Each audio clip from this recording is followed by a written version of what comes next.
It's Mario's 35th anniversary this year, and I'm sure Nintendo wanted to celebrate it more, but due to unfortunate worldwide circumstances, they probably couldn't. But considering the Direct that just came out about Mario's anniversary, you know what? It was actually half decent. Now, there's lots of things I could talk about in here, from like promotional tie-in events to new merchandise, but obviously the all-star of this Direct was Super Mario 3D All-Stars. Now, normally I don't talk about kind of boring vanilla ports on this channel, which 3D All-Stars definitely is, but given kind of the circumstances around this collection and some particular decisions, I really find it interesting to talk about. Now, the first thing I gotta talk about that's bizarre about this collection is how long that it was rumored for. I mean, there's been rumors about it floating around since, what, March or April this year?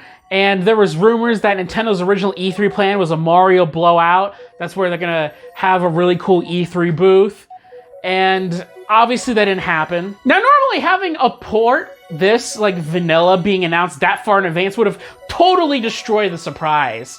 But 2020 has thrown a lot of curveballs, and considering how pretty much every Nintendo insider's reputation has been hung by a fucking noose the past month and a half, that it kind of circled back into being surprising again. I mean, the rumors have been circulating around for so long, and basically nothing has happened with it since, that people going into the Direct when they saw that announcement, they weren't like, really, Nintendo? We all knew this was coming. It was more like, wait, that thing was real in the first place? And oh my god, that release date, what, 2 weeks out from when the Direct was? Like, even Nintendo in the past couple months with sort of tweeting out, oh, you know, here's this game coming in 2 months.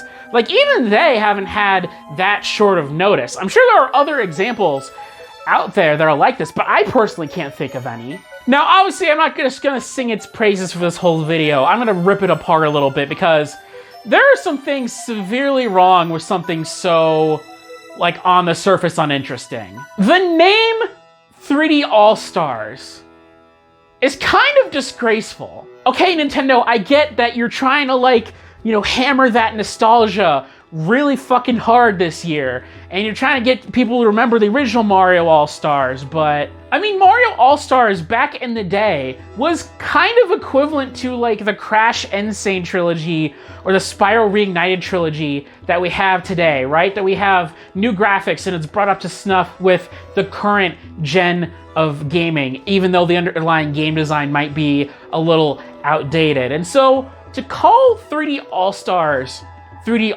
kind of really spits in the face of really the effort and the ambition that the original All-Stars put into it.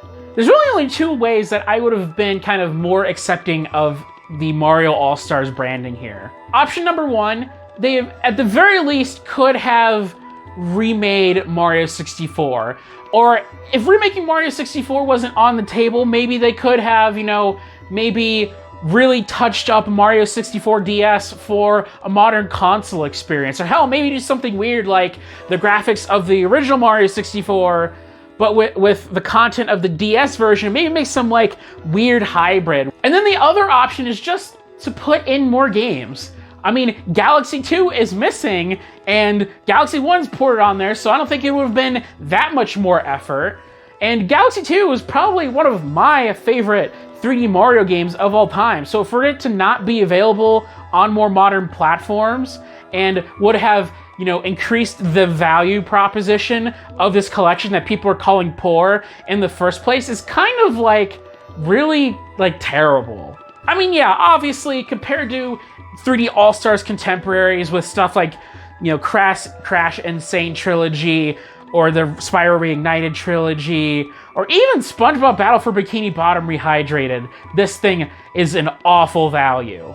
But it's not like getting a Wii and getting Galaxy 1, Super Mario 64, and Mario Sunshine and playing it on there is, like, a cheaper value compared to this collection, though, because I don't know if you've noticed this, but retro game prices have really spiked up in 2020. Even if you assume that you already have a Wii and that you can load Mario 64 for free on it, that if you want to buy a legit copy of Super Mario Sunshine, it's going for like either a little bit less than this collection or about as much.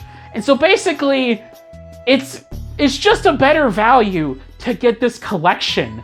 And that fucking sucks. Hell, the only reason why I even ordered 3D All-Stars is because I wanted to play Super Mario Sunshine for a while, and that's like, I think one of the few Mario games I haven't played, but it's starting to get to like 60 now, and it's kind of like obscene, and so I'm like, well, there's a hassle of me trying to find it locally on Craigslist or go on eBay and try to bid for it, or I could just, you know, in 2 weeks, go and get it from my local Best Buy and have 64 and Galaxy on there if I want to replay those two. Like, no brainer. But oh boy, speaking of availability outside of pre-orders, let's talk about that. So, Nintendo, in their infinite wisdom, announced that 3D All-Stars is only going to be available until March of 2021. Now, when you hear this, you're probably assuming something like a limited run game style thing where, oh, there's not that much production capacity because of Corona, and Nintendo just wants to get this out the door and then focus on other stuff. So yeah, the physical version will be hard to get, but, you know, whatever, I can just buy it off the eShop. It won't take up that much space. But, the digital edition of 3D All-Stars is also going away in 2021.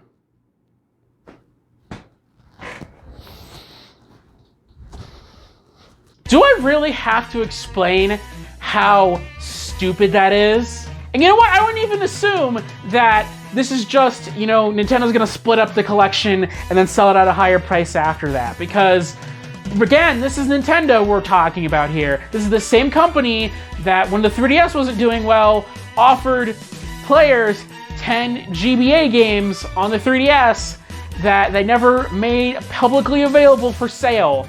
Now, weirdly enough, I'm actually not as concerned about the physical edition's limited availability compared to the digital's ones, because Nintendo's had such a shitty year this year, and they need like a holiday game, and obviously Mario would fit that bill, that they could say it's only available for 6 months, but they could sell like 7 million copies of this without even trying.